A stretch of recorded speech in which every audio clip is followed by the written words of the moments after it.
ধর্মের গান মুখে পৃথিবীর দুই দেশ সবচেয়ে বেশি বর্বর হামলা চালায়। এক হলো ইসরায়েল আর দ্বিতীয় হলো পাকিস্তান। কাবুলের ওমিদ এডিকশন ট্রিটমেন্ট হাসপাতালে পাকিস্তানের এয়ার স্ট্রাইকে 400 জন নিহত, 250 জন আহত।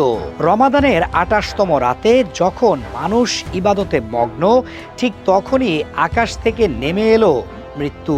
আফগান ক্রিকেটার নাভিদ উল হক যেটা বললেন, ইসরায়েল আর পাকিস্তানের মধ্যে কোনো পার্থক্য খুঁজে পাওয়া কঠিন। পাকিস্তান বলছে টিটিপি আর বেলুচ বিদ্রোহীরা আফগান মাটি ব্যবহার করে তাদের বিরুদ্ধে হামলা চালাচ্ছে, তাই তারা পাল্টা আক্রমণ করেছে। কিন্তু প্রশ্ন হলো, এই ড্রাগ অ্যাডিকশন ট্রিটমেন্ট সেন্টার যেখানে শুধু রোগী আর চিকিৎসক, সেটা কিভাবে সামরিক লক্ষ্য হয়ে যায়? স্পোকসপারসন জাবিউল্লাহ মুজাহিদ টুইটারে ছবি পোস্ট করেছেন নিহত নিরীহ মানুষের।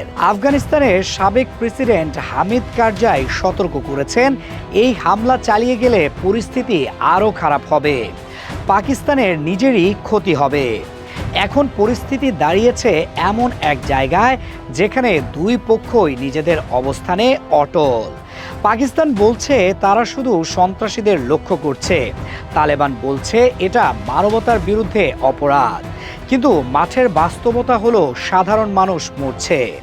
ওমিদ হাসপাতালের 2000 বেডের বিশাল স্থাপনা এখন ধ্বংসস্তূপ। যেখানে মানুষ মাদকাসক্তি থেকে মুক্তির চেষ্টা করছিল, সেখানেই আজ রক্তের দাগ। আঞ্চলিকভাবে এই সংঘাতের প্রভাব এখনই দেখা যাচ্ছে। দক্ষিণ এশিয়ায় অস্থিতিশীলতা তাদের জন্য সুযোগ তৈরি করে, কিন্তু সেই সুযোগের মাসুল গুনছে সাধারণ আফগান আর পাকিস্তানি নাগরিক।